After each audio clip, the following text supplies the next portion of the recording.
Hello, welcome to my YouTube channel, Lifestyle with Fiifi. In this video, we are talking about the relevance of mental health in everyone's life. We'll be right back, but remember to subscribe, like, and comment.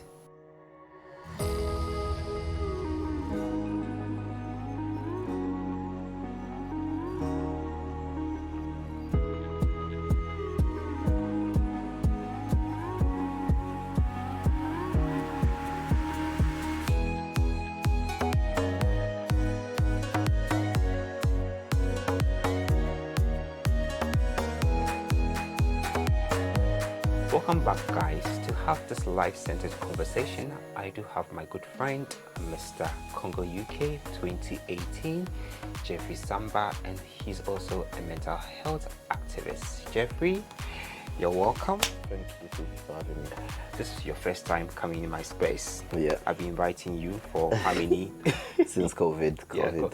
For parties, but you never came. But I'm happy you came here for a worthy cause. Yeah. Because this is more to inform people about the relevance of mental health. Yeah. And your life story is going to be an inspiration to people because from a tragedy, you turn that tragedy into success. And I know a lot of people also have gone through that channel, and people will be watching this video to draw some inspiration out of it. So before we go into this whole mental health, let's start on a happy note. How you got into Mr. Congo UK and the winning of the crown.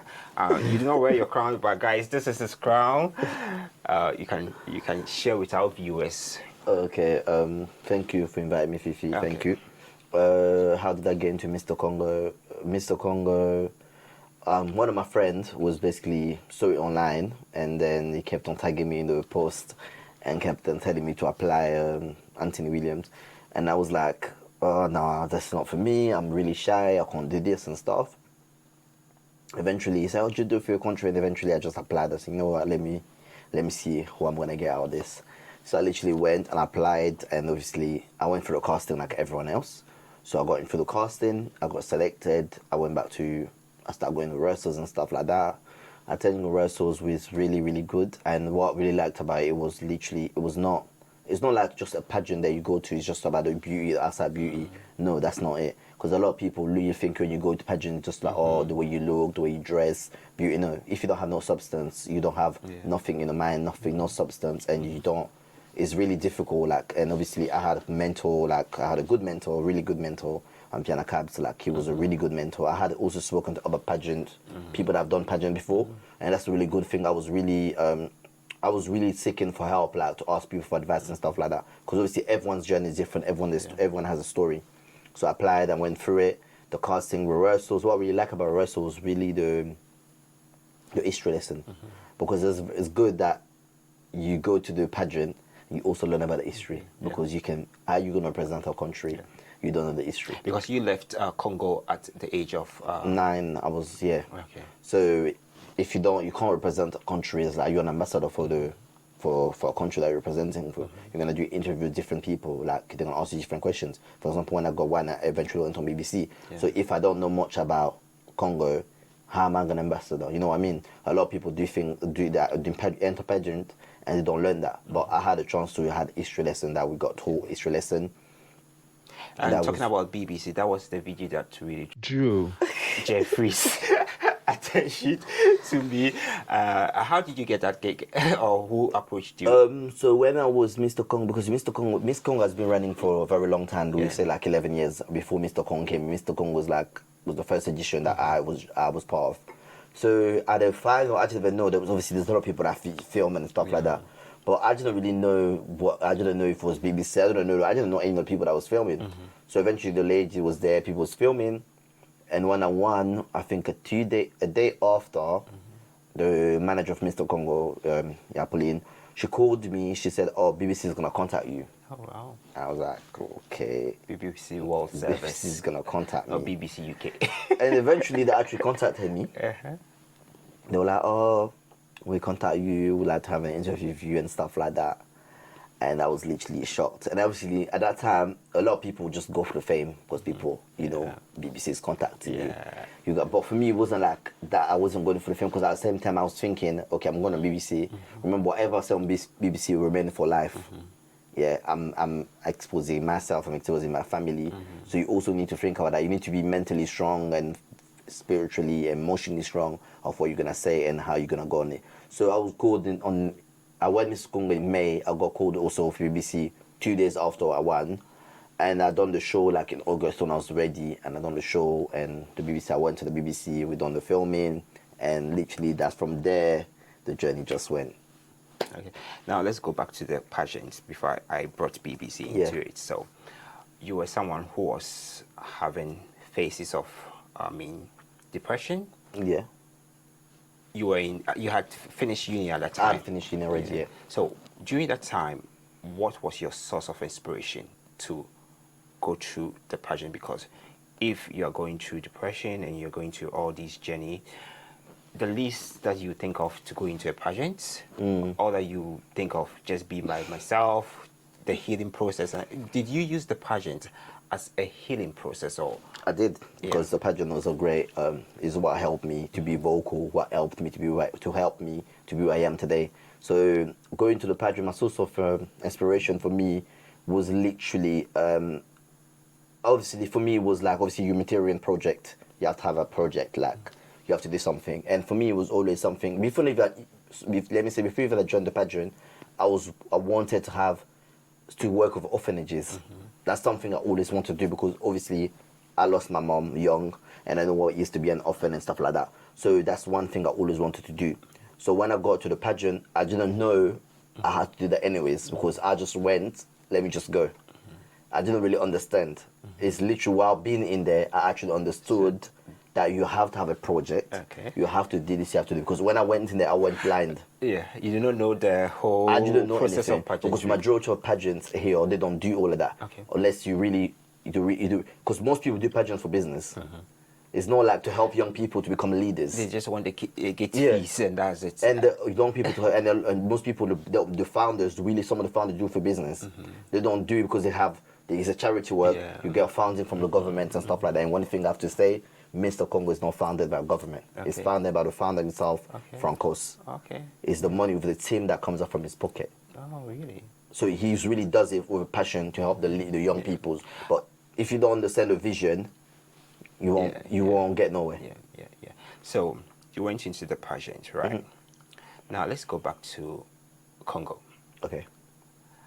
That's when the whole depression, your like depression phase started. When your mom died.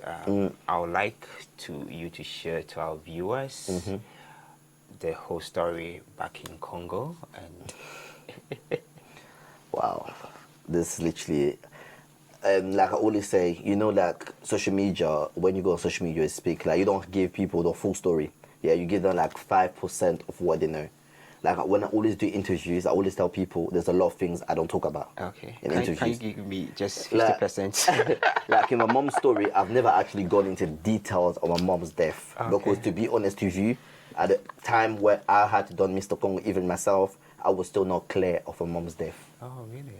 I was still had a lot of story that was said that I didn't know why the reason my mom really died. Do you get it? Because when I done Mr. Congo, I was already 26. Okay. So at that time, I still was not aware why my mom really died. Because my mom died, I was 9.5, 10.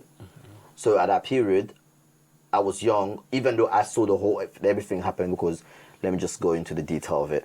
Okay. Thank you very much. It will be important for everyone to understand the story. It will be important. Oh, so I was back home in Congo.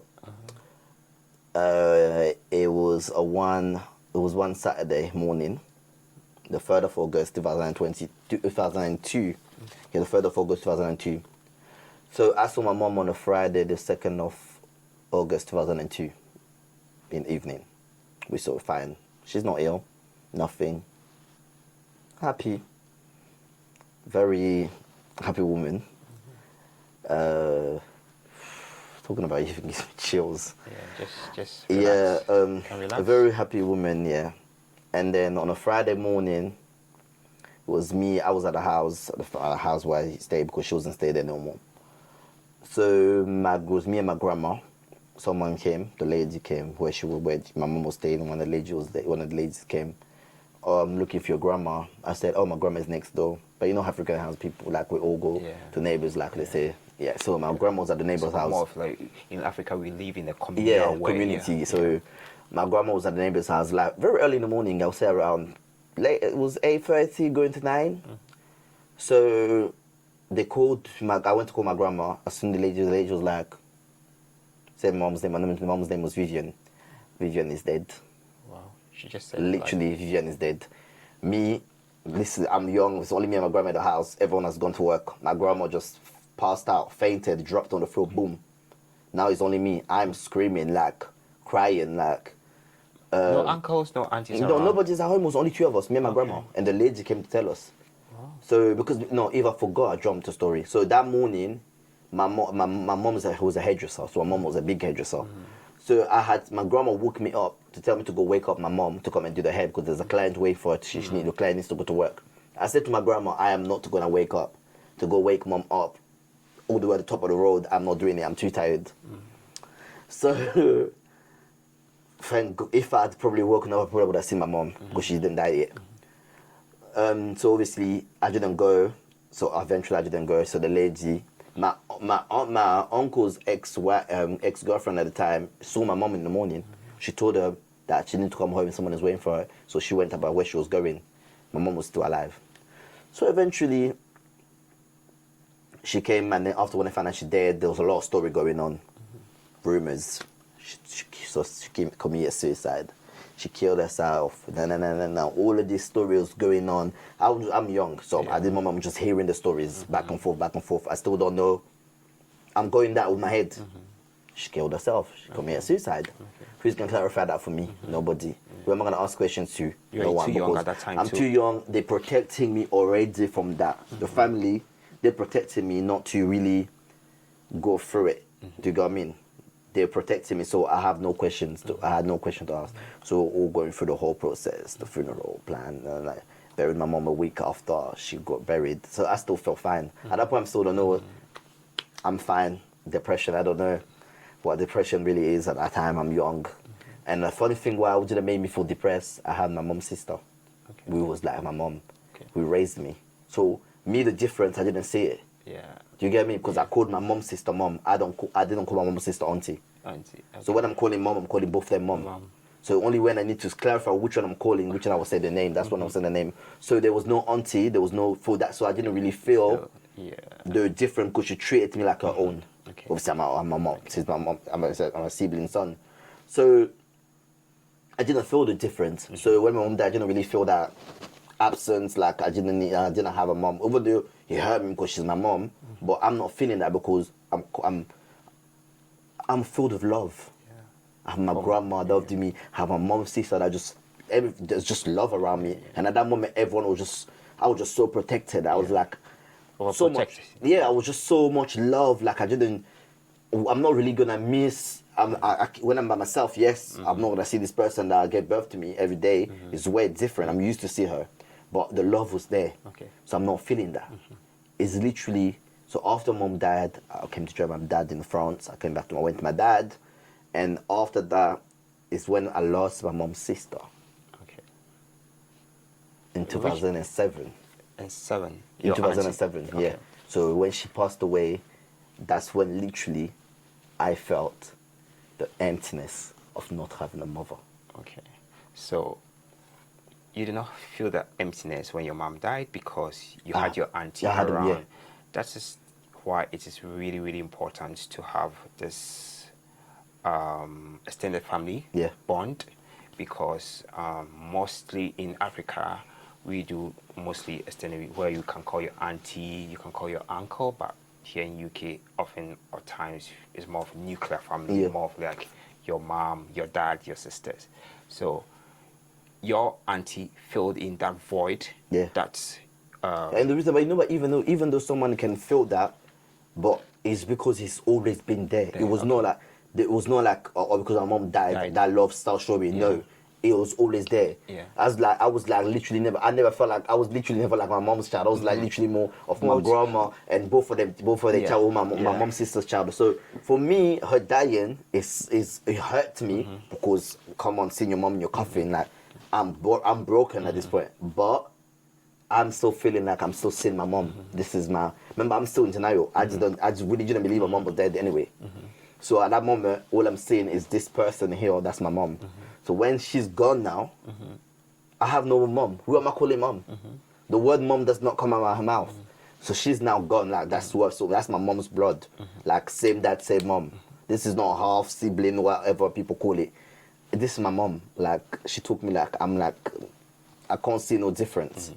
So when she died now, You were in France at that time. you know, I was originally in England, I was in 2007. So when did you come into England? I was UK? 13. 2013. No, I was 13 when I came 13. to England. With your dad? Or... I left my dad when I was 13 years old, so I came to England to live with my sister. Okay, okay. So when my mom died, I was living with my dad.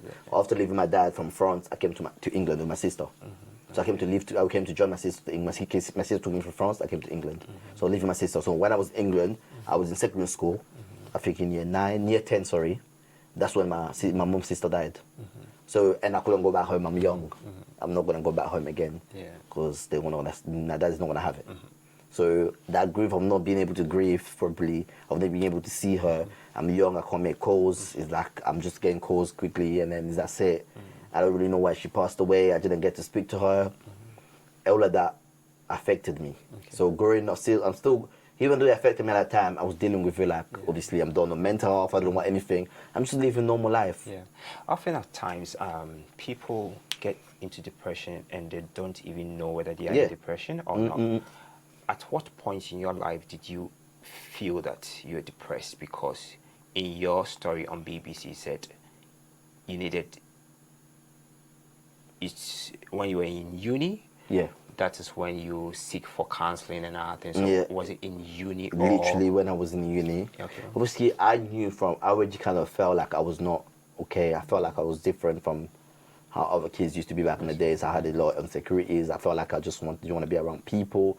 I was very anxious to be around people. Okay. But I really still didn't know what it was. It's when now I'm actually now going uni. I'm independent. I'm leaving. I'm left home to leave in uni. Like I'm literally me. So it's only me. Like I don't have to pretend. I'm not in a house with family. I'm just only me. Like I don't need to be anything else than to be myself. So at that moment I start realizing something is not right with me. So from that moment, because even the lecturers will know that, because sometimes I didn't attend lectures. Okay. Sometimes You just be in your room, or I'll just be in my room. I just wouldn't go to lectures. I'll just be in my room. I'll sleep at wet times, at like really funny times. I'll be like awake from the whole night, and I'll go to bed at 7 o'clock in the morning. Were you into partying, going to clubs and all, or you were The just first year, antisocial? this is the funny thing. I was not. I wouldn't say I was antisocial, but I was antisocial people that I didn't know. Okay. So like in uni, personally in uni I didn't make no friends. That's very funny because I only had friends that I actually knew. Because most of our lifetime is uni and secondary school that we do make good friends and. Yeah, I didn't make friends in uni. I would literally say, apart from everyone else that I knew, I only made about 2 friends in university, and they weren't people from my lecture. Anyone in my lectures, I don't even know them. Like I only spoke to them when we had presentations. Other than that, we didn't speak because I was very antisocial, very shy person. You were just passing through the uni. Yeah, I was passing through. When it's break time, I'll meet up with my friends that that went college with, that went to my same uni as me, because I knew them. But other than that, any other people, I wasn't meeting how people go uni parties, meet new people, freshers week. I didn't do all of that. Yeah. I was doing it with my friends. For me, the people that I met was through my friends, and the people that I met is like I would literally count like 3 people from outside my friends that I went uni with. There's only 3 people that I actually met in uni. I think I share the same story with you. I went to University of Cape Coast in Ghana, and I did not make much friends. I was just passing through, and I did make some few friends that I do share memories with and other things. So probably I was not depressed at that time, but sometimes you are in a space that maybe you're not comfortable with, because I went to a university that was really tough when it comes to education. So the least I was like, let me pass through and just get out of this place, you get me? But yours was more which the depression from So after that I just figured I was like, obviously my lecturer, she was a very cool person. So obviously one time I wasn't feeling well. I was not feeling well, and then obviously she recommended me after speaking to her everything, because I had a meeting, and then that's when they recommended me. And obviously my results were showing. They were not showing. My result was showing already in the first year. Most first year doesn't count. So my result was already showing in the first year. How can first year I'm getting this kind of, because first year is not that hard. Yeah. And my result, my exam results was a bit. So, and then from there, that's when they referred me to the university counseling and stuff like that. And then I had to go first. And then eventually I started going, I had to speak to my GP. And then from there, I started learning more about mental health. Even though the funny thing, I done psychology, but I still didn't know I was going through it myself. So, in mental health is something that people are quite, there's a stigma associated with it, and people don't normally want to talk about it. When you were in uni, were you able to tell your friends that you were going through this depression or not? I never spoke to my friends about it. I was very alive for the party. Okay. Yeah. So you were just using the life of the party to cover up that depression that you were going into. Yeah, you'll never know I'm going through anything, because I was always in the parties. I was always dancing. I always had some energy, even if I'm drunk or not drunk, if I'm not drinking. I had so much energy. But when you think about me, even through all of that, I'm a very strong believer. I'm a Christian. I'm a very spiritual. There's certain things I just can't do. So at that moment, even though I was going through that, I was still looking for God. But it was very difficult when you go in there and you see everything that's crumbled in front of you. So you feel like a piece of you has died already and stuff like that. But in that moment, I didn't speak to my friends. I just felt like no one. And one thing I heard was the pity, people's pity. I didn't like that. Yeah. So I didn't really speak to my friends about it, and I didn't really share how I felt. Like I had to cover all of that. But I covered like a lot of things. And a lot of people would think like, oh, even I remember one time said to me, oh, you always happy. You don't seem like you ever cry or ever going through something. Were you a people's pleaser? Yeah, I was like, but my people, like everyone that's my friends, that's around me. And the funny thing is, I'm not friends with everybody. I'm very selective. So my close friends, those I'm very protective of. Like, I'm not a type of person to be friends with people's friends. I'm a bit... You have your own friends. My own friends. Like, if I'm not friends with you no more, then that's it. Like, but my friends are my same friends that I've always had. Literally, if I check my friend list, it's the same people I've had, because I feel like those people kind of understand my journey and they understand me more. I don't feel like I need to have all those new friends and then have to explain my journey, because if you don't understand me, it's very difficult for me to connect with you, because what I've gone through, you have to be able to understand me before you start judging me. So my friends, kind of people that I'm friends with, them, about that time when I was going through that, I went through suicide, I wanted to kill myself. None of my friends knew, most of my friends knew what I was going through when I done Mr. Congo UK. That's when I expressed myself about it. Yeah. But before that, I never really expressed myself to anyone about that. Yeah, because you were the stigma. Yeah, I just felt like no one would understand. And most of my friends that I was friends with, they've never really lost anybody anyways. Like, no one close to them. They've never really, most of my friends I speak to, they have not gone through the trauma of losing someone. Maybe they've gone through other trauma, but of losing someone close to you, losing like your mom. Majority of my friends has not gone through that yet. It's very, I wouldn't, obviously, something you would never wish on anyone, because it's just horrible. I think it's the worst pain ever. Like, so they would not, some of them, they understand. This is the thing I would say, you understand how someone feels, but you'll never feel how that person feels, unless you're actually in that position to actually understand. Like, me, I'm the type of person, I can't express my feelings like that. I'm the more person that would write how I feel. You write it? Yeah, like I will post something and write something how I feel, like how I'm literally feeling. Yeah. But I'm not gonna how when I'm grieving, grieving comes in different ways. Yeah. Sometimes I shut down, sometimes I feel like I need to write it. Do you write it on social media? I write anywhere I feel like writing it. And do you get people coming to you when they see your post? Yeah, people message me, but it's like people just like those my friends that knows me, and majority of people that message me are people that really knows me and they actually know my journey and they know what I've gone through. Because even before, if you check back in the days, I never used to actually really express how I felt about my mom's death. Yeah. It's literally when I went to Mr. Congo, I became more vocal, expressing how I felt about my mom. Okay. So people reaching out to you, did they really help, or it was the counseling that really helped him facing off the depression? Obviously, the first when I started counseling before at university and all of that, it didn't do nothing to me because I was only going for the sake of going. I just didn't feel like anyone understood anyway, so I was just going because my GP kept referring me. Or if you don't go, if you miss this session, we're not going to be able to pull you through again. So I was like, no, let me just go for the sake of going. Yeah. So I was not going and taking it serious. Yeah. It literally was not doing nothing to me. It was like, it's like literally when I came, my story came out on BBC and stuff, people start approaching, people start knowing my story, and I felt like other people start opening up to me about the story where I was actually shocked. So then you found out you are not the only one in that Yeah, situation, and you do have other people that Exactly. you can relate to. And, Exactly, yeah. because a lot of people go through depression, because depression is mental health is mental, but mental health comes under a lot of things. Yeah. There's a lot of things because depression is not written on anyone's face. Yeah. Like I said, I was the life of the party. Yeah. I like right now I could be going whatever I'm going through. You would not know. I will go out. I'll be smiling. But when I'm by myself, you don't know. I'll be on social media posting, and I even remember someone I even stopped talking to that person completely because when I lost my little sister after coming back from that, and obviously I was Mr. Congo at the time. I was already Mr. Congo. I was still on duty. You lost your sister in 2019. So you lost your mom in 2002. Two. I lost my mom's sister in 2007. And let's not even, there's a story that I never really talk about, is me losing my uncle during the war in Congo. I don't talk about that story because that story is just hell. So that story, during the war, my uncle died, got killed. We don't know where he's gone. If they throw him in the water or they throw him in the river, we don't know. We never know. I don't talk about that story because that story is hell. Your uncle was a soldier? No, he wasn't. It was a normal person. They just during the war. Just a civilian? Yeah, Okay. they just killed him. Okay. So that story, that's like the war in 1998 in Congo. And that story just horrible. So you think about all of that, and then you lose your mom, you lose your mom's sister, and I lost people in between during those years. But there's a difference. Yeah, you can lose people. Like I always said, people.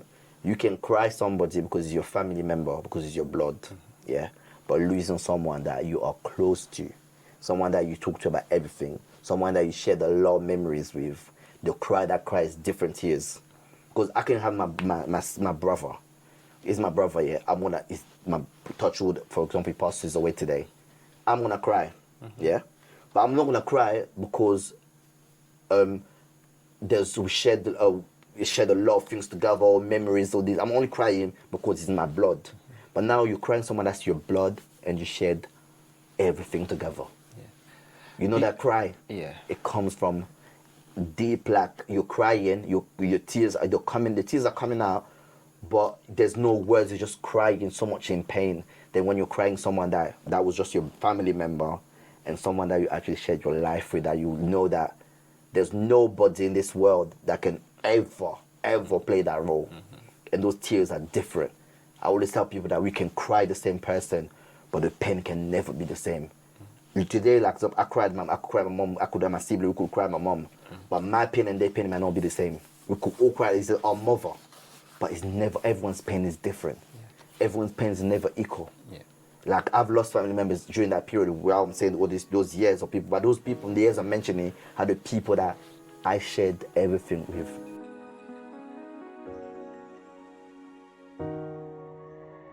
Yeah, so you know that person can never be replaced again. So those tears are literally though just horrible. Like it's just, you can't even express it because all these years, I'm mentioning these years because those are the years of people that actually shared a lot of memory, people that actually had marked my life. I feel like without them, I feel like a part of me died. You get what I mean? But in between, I've lost people. Those are not because they're not important to me. They're actually important to me. Just that these people are the people that actually I shared everything with. Okay. These are the people that actually marked my life. These are the people that, if I had to write a book, they are part of the book. They are part of the story. They are the part of the story that makes me who I am. They are the people that God probably used for me to have a testimony. So those people were in Congo. So you came back, you left Congo at the age of 9. Yeah. So did you ever go back? No, I never ever went back Congo. After my mom died, when I came back to my dad in France, I never ever went back to Congo. So literally my first time ever stepping back to Congo for the first time is when I was actually Mr. Congo. Was in 2000, I went Mr. Congo in 2018. So I was planning to go Congo in 2000 and in March 2019 to do my project as Mr. Congo. Because that was literally... I saw your projects. Yeah. The fun. Yeah. So that was literally my project. I was meant to go back in 2019 to do that project in. So, and then What happened? the devil is never... It's always at work too. So when I'm planning that project, February 2019, my list literally, man, so rest in peace. The next week is like 4 years actually since he passed away. My little sister passes away. So the holiday now turns into a funeral. So that wasn't even meant to be a holiday. Remember, I was meant to just go for my project. So I wasn't even meant to go even see family members when I was going. Literally, when I was literally going, it was literally just for my project, not even see family members. So that I was meant to go in March. I remember the day exactly. It was 25th of March. I was meant to go Congo, 2019. So the 14th of February 2019, I got a call. My sister is in a coma. But obviously, I'm still having faith. I'm still having hope. 18th of February 2019, the news drops in my ears. She passes away. Were you in? I was in France at the time. I went to see my dad. So I was in France at the time when I got the news. So my mom's sister, one of the twin, lives in France as well. My mom's rather sorry. So I went to see him before that, and then it happened. The news. I was on the train when the news came to me. So I came back to the UK to prepare myself. I said I'm going. I said I'm going. You're going. I said I'm going to bury my sister. There's no way I'm not going. Yeah. I was like, I can send the money, but I have to see after the last time. Yeah. I said, this is my life. You wanted to got the courage to see your sister. That was my life. Like, that's my twin. Yeah. Like, I always say, everybody could have betrayed me in this life, but not her. Yeah. I think that pain hit me different than losing mom, because I felt like I was now an adult and I had responsibilities to face. Did the death of your sister take you back into your depression mode, or at that time you have already healed, but it was just part of life? No, I didn't. I didn't heal. I was content. I was happy. I was doing the Mr. Congo. I won Mr. Congo. I was the fame, the happiness of being a king, going on BBC. I was just enjoying my journey and planning. Judges and other I was just enjoying that whole journey. I was glowing. Yeah. Being Mr. Congo brought me happiness. Oh, yeah. Do you know what I mean? This one, I carry Mr. Congo pride. Yeah. Like, I don't play with that. Yeah, it's what made me who I am today. Mm-hmm. So I was so happy. And when that news came, literally, if I can show people pictures, how people change so quick, you will never believe. That week, I saw the video of you crying. Yeah. But, sometimes we see. That is why I always say I've learned a lot the past few weeks or months that people can be going through certain things, and as a friend, bad of me, I never asked you or I never came to you to say, oh, Samba or Jeffrey, what's wrong with you or something like that, of which I'm saying sorry to you now on set. I saw the videos and I just passed on, you get me, without saying my sympathy or whatever to you. So I saw how you really wept on that day, and that was your first my time. First time going back to Congo for the first time, to see my grandma, to see my family that left. Like, literally, it was my first time, literally. But I literally went to Congo. I thought I was mad. I think I was losing. I literally thought I was mad that day, because if I show the pictures before my sister, I found out my sister passed away that same week, I was happy. I was glowing. Even though she was in the hospital, I was happy. That week, I remember it was in February, I was in France. There was a sun. It was sunny.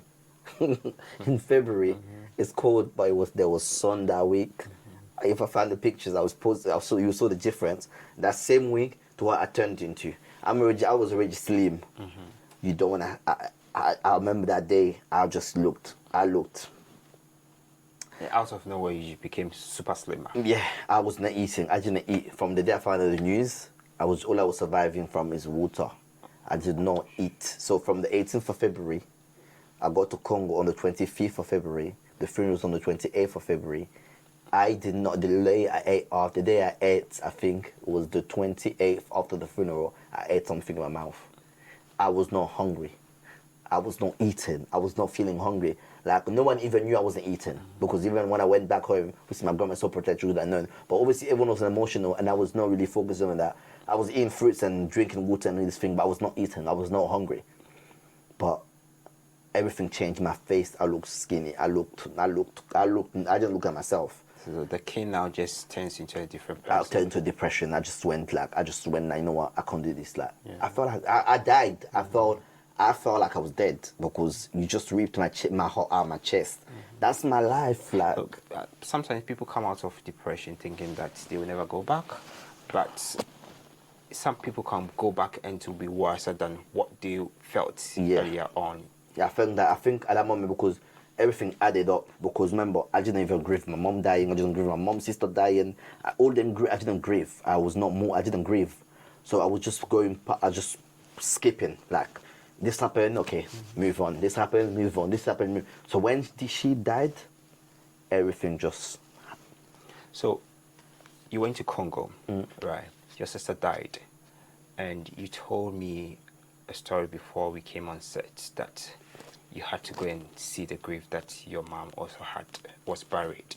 Yeah. So when I went in 2019 to bury my sister, I didn't go to no grave. I only went for 7 days. I just went for the funeral. So my sister got buried. After the funeral, I came back. So when I came back, obviously, depression. I was still Mr. Congo. I started to do what I was doing on duty. I was going to the events. But I'm telling you, I was not happy. I was going to events. Obviously, I had to do my duties, but I was not happy. I was just hurt, but I was just going for trying to, because the crown brought me so much joy, and what I was doing, I believed in it so much, and I didn't want to give up. So I was going. And then obviously, 2019, I was still planning. I said I wasn't going. Did you seek for any help, or you thought? Yeah, I spoke to my GP because I even stopped working completely. Because when I came back, I tried to go back to work, and it wasn't working for me. So I went. My GP put me on medications. I had sick counseling, but sometimes I didn't want to wake up from my bed. I couldn't get out of my bed. Like, as much as I wanted to get up, I couldn't get up. It was only God. Literally, I couldn't get up. Now the talking therapy now turns into medication. Yeah, I was taking medication. And I just couldn't do things that I would do normally on a normal day. So I couldn't go back to work. I stopped working. I went from permanent staff. I went to bank staff, and then from there it was just like. It was just hard. It was difficult for me to actually deal with it. So from that moment, and then I try to make peace. I couldn't make peace even. I tried, but I couldn't. I say, you know what? I have Mr. Congo to do. And the one thing I had to say, thank you to Mr. Congo management. They were amazing. They supported me through all of that. You know, they didn't have to. No. That's not a person. I'm there to. It's like a work. You're there to work. So your mental health activist started during the Mr. Congo time. Yeah, from when I Mr. Congo, because I had a platform. My project was on mental health. So I was given that platform. So from then, that's when I start talking about my journey. My journey is what opened the door. That's what gave me a platform. So why not use my story that can change other people's life, that can help other people? My story is to motivate people, is to inspire people.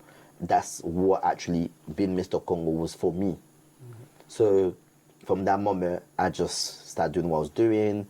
And then 2019, 2020, COVID happened. And then handover, I also done my beforehand COVID, I did my handover eventually. But I still believed I had to do my project. So that's when, before I went to Congo, because I felt sick. After my sister died, I got ill, seriously ill. A lot of people didn't know this, because there's people that were people were making comments after my sister died, or I don't need to check on you because you're okay, because I can see you're going out. Okay, now we will go back into what people shouldn't say when people are but let me just include that comment in there. During that period when my sister died, obviously, most of African culture, you have money for 40 days and stuff like that. 40 days, you can carry on doing stuff that you're doing. I don't all of that. So then I had a friend that made comment, I don't need to check on you. I said, oh, I've not heard from you for a time. He goes, yeah, but I can see on Instagram you're going out, so you seem okay. From that day, I cut off that person. Me and that person will never speak. I'm at peace with them. I've forgiven them. May God deal with them, but we can never be friends again. Because they did not know that you were using that to just cover up your depression. People don't so know. I've made a video, guys, on certain words or certain phrases that we shouldn't say to people when they are in depression. Like, for instance, man up. Yeah. Man up. You're a man. You don't cry. You don't do this. You don't do that. That's horrible. If anyone, when you know someone is down, someone's going through trauma, someone's grieving, someone's going through the worst time of their life, depression is not written on people's face. Okay. Depression is like you're screaming so loud, but no one can hear you. Nobody can hear you. Not because someone's going to a party, you need to be kind to people. Clothes covers a lot of things. Clothes covers a lot of things. I may be places every single day, but does not mean I'm genuine. I'm happy within the inside. Yeah. I may be going through things. There's things that you do not say to people. You don't tell someone that my situation to tell me, I can see you on Instagram going out. You seem okay. Yeah, I did once call a friend of mine.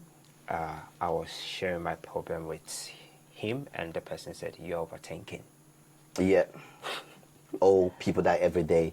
Or But the you need mind to... is meant to think. So if Yeah. I'm overthinking, I have the right to overthink. Yeah. And then obviously at that moment, you people, sometimes someone just needs someone to listen. Be Yeah. kind to people. Yeah. You don't know what you listening to that person, what you can help to do to that person. But you being so mean and so horrible, horrible. I mean, like you're a horrible person.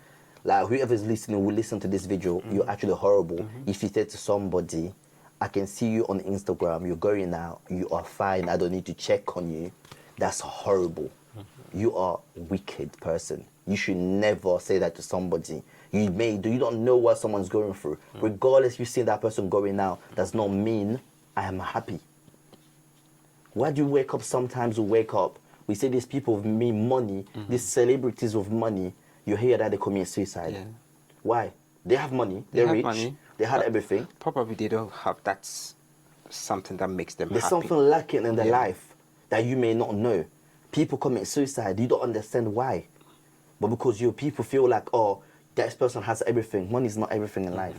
Yeah. You can have all the richest things in life, you can have the greatest thing in life. But let me tell you, if you're not happy inside, it doesn't mean nothing. Yeah. Money doesn't bring Sometimes- happiness, money doesn't bring respect, you buy material stuff for money.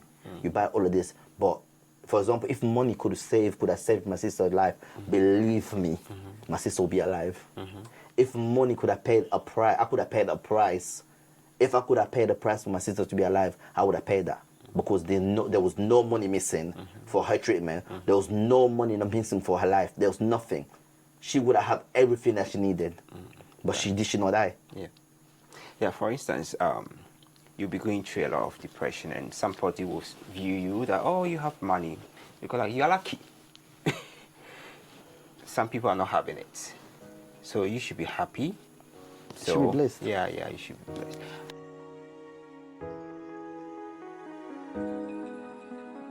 So according to statistics, mental health do affect more men than women. In your interaction as an activist, do you think what are some of the causes that more men are prone to mental health issues than women? Like for example, like let's say, why obviously mental health affects everyone, to be honest, honestly. But obviously, in like female, we can say females are more. Some female are more open about their mental health to talk to their friends. But us men, we are not more open. We're not really open to mental health. To just speak about mental health to our friends because, for example, the words "need to man up." A man doesn't cry. Society has showed men that you need to be strong. Like a man struggling doesn't make you weak. And for that's why a lot of men go through a lot of mental health because we're so closed off, we don't talk about it. is very something that you'll never sit down. The boy code is all about the enjoyment and the Exactly. girls stuff. You and will all- never yeah. you'll never go and speak about your thing, but you're suffering in silence. So when you're suffering in silence, that's what we see. That's why the statistic is so high, because that's what a lot of people also do commit suicide. A lot of men commit suicide because the pressure is so much. They can't hack it. They have so much responsibilities that they make you feel like you are the man. You need to do this. You need to carry this. You need to carry the family. You need to do that. So all of that, when you can't do it no more, you feel like you failed yourself or you failed your family. What do you end up doing? What does it end up affecting your mental health? It affects your mental health. You can't provide for the family. You can't do certain things. And most of us men also, why we don't go to the GPs most times. When you have a thing you don't really, I'm not gonna go to the GP. That's fine. You don't want to do the check-in and stuff like that. You don't want to really know about mental health, and you want to don't believe in that. Or no, it's just that. But most females, because they're actually more, like they say, females are more emotional, but I do feel men are emotional too. Because me, I learned to show my emotions. If I'm hurt, I will show it, because like I always say, if I took a blade, a thing to cut you, you bleed. The same pain you get, female will feel the same pain you're gonna feel. Yeah. That means you're human. There's no difference. Because if I'm bleeding blood, you're gonna bleed blood. Yeah. We all have blood circulating in our blood, in our veins. So there's no difference. The same pain you're feeling is the same pain. So there's no way you should take society telling you that you as a man, you should not cry. You as a man, you should be this way. There's no way a man should be. There's no way female should be. Okay. We all have emotions. This is why men feel like they're suffering silent, because they cannot go to a female and talk to a female about mental health, because the female probably will look at him and be like, you're weak. You're weak, yeah. Because we're taught to be tough. Tough. We're But we are taught to humans. be, yeah, but we're human beings. We're told you shouldn't be like this. Like I said, for example, when I've lost my family, because like I even heard in Congo, they'll be like, oh, a man doesn't cry so much. Like you need to pick yourself up. No, No? You have emotions. I'm emotions. These people, I'm not gonna see them no more. Yeah. I'm gonna cry. Stop holding me. Stop him from crying. Let me share what I'm feeling inside. Let me lay it out. Like I said, I never knew her mom was buried. I only saw my mom. My mom was buried 18 years later But your mom was buried when you were in Congo. But I was not able to go because I was so young, so I had to be protected. yeah. So look at how that affected me, because they would think they were doing good, but they weren't doing good. They were affecting my life. I saw that 18 years later. That's when I went there to see where she was buried. Do you get what I mean? So that all that affected me. And that's why I'm suffering in silence. I wanted to commit suicide and all of these things. No one will know. So, from the family dynamics, you mentioned after the death of your mom, your sister, you are now a mental health activist. How can parents support if their children are going through mental health or any form of depression? Like I said, a lot of parents should have conversation with their children. It's very important for parents to have conversation with children, because a lot of parents, especially in African household, they all take everything spiritual. You need to have Not everything that can be solved with prayers. Yeah. Talking, dialogue, and Yeah, everything. prayer is important, Yeah. but you cannot just pray if you're not seeking for help. You need to seek for help and pray at the same time. You cannot tell me I'm suffering, I'm ill today, and let me just lay in the bed and pray God's gonna come and do something. Yeah. The same time you're taking medication, the same way you're praying. Not everything is spiritual, not everything is witchcraft. Us Africa, especially I'm gonna talk Africa because I'm African. That's the most of the things that we do. I'm a Ghanaian. Do you understand what I'm Yeah. saying? We all we do, we see things spiritually, but parents need to sit and have conversation. You see your child is changing. Why is a lot of kids sometimes getting raped in the house by uncles and the mothers and the dad they don't Even know? their dad, even something we do have Exactly. stories of Even that. the stepdad is Yeah. raping the child. You do, and then the child cannot talk because mom will not believe. Why? Because you've closed that door. You made that barrier that your child. There's a difference with having respect and being scared of your parents. Most of parents feel your child to fear you. It means a part of respect. No, respecting and being scared of your parents is not the same thing. Me respecting, I shouldn't be scared of you. I should be able to speak to you of how I'm feeling. I should be able to open and let you know this is how I'm hurt. This is how I feel.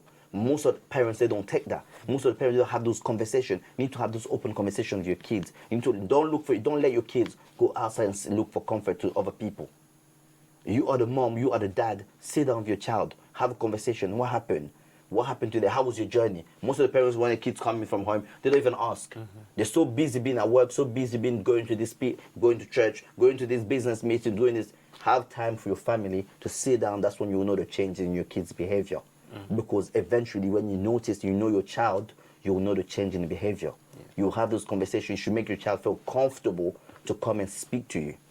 Because if they're comfortable to speak to you, there's nothing that they will be able to do, they will be hiding from you. They will tell you everything, regardless how big your situation is. But if the parents, you don't support your kids, and also parents themselves, they need to educate themselves on mental health. And I also don't blame the parents, because the parents themselves, they have gone through the trauma that they don't know about. They have never dealt with. They have no one to speak to about. And then one thing we need to do, us children, also the role we need to play, is explaining to our parents. Mental health is everywhere now, you know. On the buses, everywhere you go, you find leaflets. On TV, they talk about mental health. It's not like before where we used to be like, we can't talk about this.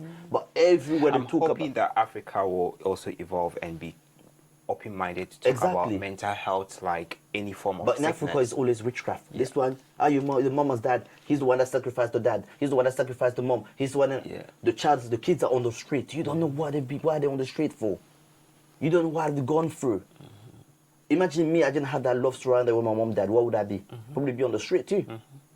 Okay, so according to statistics, around 20 of teens have mental health conditions. So I did a video about social media is making people unsociable. Unlike those days, without Instagram, Facebook, Snapchat, we did a lot of interaction with our friends. Now, on bus, on trains, all that you see are the teens. Is it the reason why we are having a lot of our teens having mental health problems, because they are not having that social interaction with their fellow humans or their fellow friends? Okay, social media might have an impact on that, but I don't really think it's social media 100%. I just feel like social media is a platform where you can use for different reasons. Okay. In social media, you can also educate yourself. Everyone goes on social media for different reasons. If you go there for the good reason, you will learn. On social media, or like we said, like this video will go on social media. You will see and you talk about mental health. So if someone falls on this video, they also learn something. But everyone, I think social media doesn't stop you. You need to, there's time for everything in life. You need to know to organize yourself and to plan yourself, to know, okay, at this moment I want to do this, at this moment I want to do that. You can be on your phone and still interact with your friends and have conversation. But obviously some people they see certain things on social media, they believe everything is on social media, that's how life actually is, and they're trying to do the fast life to get there. And that's one of the things that some people are very, if you're not strong-minded, that's why people fall for those things. But if you're very strong-minded, like you can't see social media and be like, oh, this is what I'm saying, oh, this person got here, I need to do this, I need to do that. You get what I mean? And there are a lot of people, I think social media does have a good influence on people, and also on some people it has a bad influence. People that don't know how to use social media, don't know what social media is for, because social media also, people see lives that they don't know. Like I said, on social media, we do not come with all our life. We come with 5% of our life. I've really learned the importance of social media last and summer. Social media can be toxic, as well. It can be very toxic. Yeah. Very, very toxic. Like, your friend has done this. Yeah, and the blogs as well sometimes post the negative things of people, and all of that can influence people of going through the depression and mental health, and people that cannot manage that. Because sometimes there's things that you see on social media, even myself, I don't watch. Because I just feel like, why?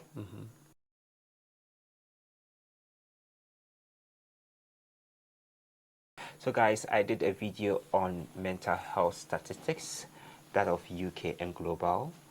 Watch this.